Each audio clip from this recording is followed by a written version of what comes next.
और मुस्लिम शादियों में कई अनूठी परंपराएं और रस्में होती हैं जो उन्हें अलग बनाती हैं। यहाँ प्रत्येक बिंदु का विस्तृत वर्णन किया गया है। 1. शादी की प्रक्रिया। हिंदू विवाह। हिंदू शादियों में सबसे प्रमुख रस्म सप्तपदी होती है, जहाँ दूल्हा और दुल्हन अग्नि के चारों ओर 7 फेरे लेते हैं।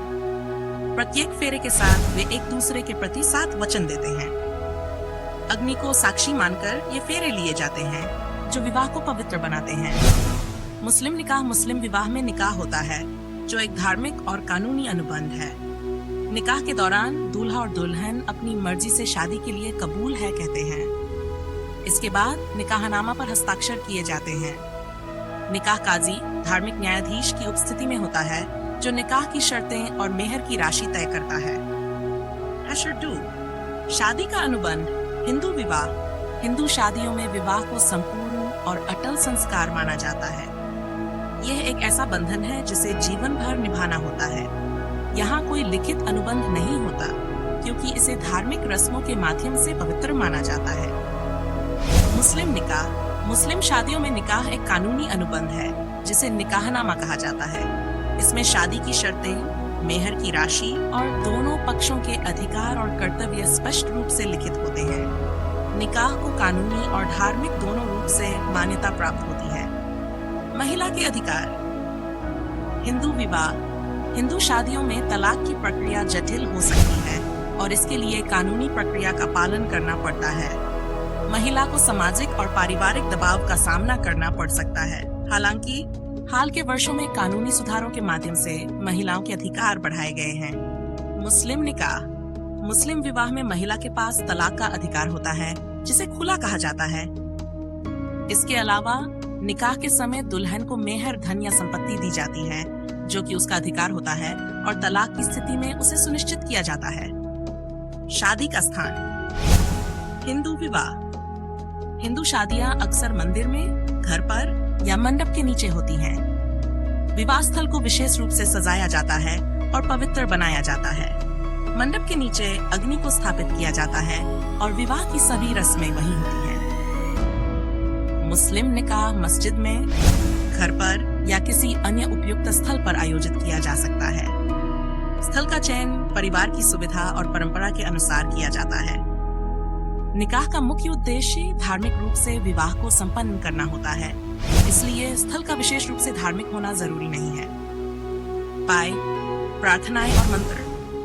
हिंदू विवाह। हिंदू शादियों में वैदिक मंत्रों का पाठ किया जाता है, जो पंडित द्वारा संपन्न होता है। मंत्रों के माध्यम से वर वधू को आशीर्वाद दिया जाता है और उनका नया जीवन सुखमय हो, इसकी प्रार्थना की जाती है।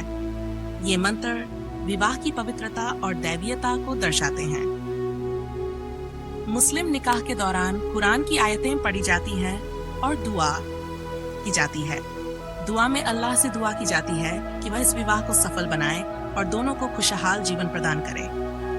निकाह की रस्मों के बाद फातिहा, एक विशेष दुआ, पढ़ी जाती है। 6. विवाह की गवाहियां। हिंदू विवाह में गवाहों की आवश्यकता नहीं होती, लेकिन समाज और परिवार के लोग उपस्थित रहते हैं, जो विवाह की साक्षी माने जाते हैं। शादी की रस्में और धार्मिक अनुष्ठान पंडित की देखरेख में होते हैं। मुस्लिम निकाह। मुस्लिम निकाह में गवाहों की उपस्थिति अनिवार्य होती है। इसके लिए 2 पुरुष या 1 पुरुष और 2 महिलाओं की गवाही आवश्यक होती है। गवाहों की उपस्थिति निकाह की कानूनी मान्यता के लिए महत्वपूर्ण होती है। विवाह का समय। हिंदू विवाह। हिंदू विवाह के लिए शुभ मुहूर्त देखा जाता है, जो ज्योतिष शास्त्र के अनुसार होता है। विवाह की तिथि और समय को बहुत महत्वपूर्ण माना जाता है, क्योंकि इसे दंपति के जीवन पर असर डालने वाला माना जाता है। मुस्लिम निकाह के लिए कोई विशेष शुभ मुहूर्त तक नहीं होता। ये किसी भी दिन और समय किया जा सकता है। हालांकि जुम्मे का दिन, शुक्रवार को अधिक पवित्र माना जाता है और इस दिन निकाह करना शुभ माना जाता है। विवाह का पंजीकरण। हिंदू विवाह का पंजीकरण कानूनी रूप से अनिवार्य नहीं है, लेकिन इसे कानूनी मान्यता देने के लिए किया जा सकता है। विवाह पंजीकरण से शादी के कानूनी और सामाजिक अधिकार सुरक्षित होते हैं। मुस्लिम निकाह। मुस्लिम निकाह का पंजीकरण भी अनिवार्य नहीं है, लेकिन इसे कानूनी प्रक्रिया के तहत किया जा सकता है। निकाहनामा का पंजीकरण विवाह की वैधता और दंपति के अधिकारों की सुरक्षा के लिए सहायक होता है। विवाह के बाद की रस्में। हिंदू विवाह। हिंदू शादियों में कई बाद की रस्में होती हैं, जैसे गृह प्रवेश, मुन्ह दिखाई और विदाई। गृह प्रवेश में नवविवाहित दुल्हन को पहली बार पति के घर में लाया जाता है और उसकी पूजा की जाती है।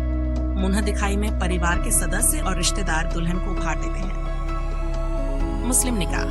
मुस्लिम शादियों में वालिमा नामक एक बड़ा भोज आयोजित किया जाता है, जो निकाह के बाद की सबसे महत्वपूर्ण रस्म होती है। वालिमा में परिवार, रिश्तेदार और दोस्त शामिल होते हैं और ये विवाह की खुशियों को साझा करने का समय होता है। देन सामाजिक और सांस्कृतिक भिन्नताएं। हिंदू विवाह। हिंदू शादियों में विभिन्न जातियों और परंपराओं का महत्वपूर्ण स्थान होता है। प्रत्येक क्षेत्र की अपनी खास रस्में और परंपराएं होती हैं, जो शादी को और भी रंगीन और विविध बनाती हैं। जाति और गोत्र का विशेष महत्व होता है और विवाह के लिए अनुकूलता को सुनिश्चित करने के लिए कुंडली मिलान भी किया जाता है। मुस्लिम निकाह। मुस्लिम विवाह में इस्लामी संस्कृति और परंपराओं का पालन किया जाता है। जाति का महत्व कम होता है और विवाह के लिए सबसे महत्वपूर्ण चीज यह होती है कि दोनों पक्ष मुस्लिम हों। विवाह के दौरान इस्लामी कानूनों और नियमों का पालन करना अनिवार्य होता है।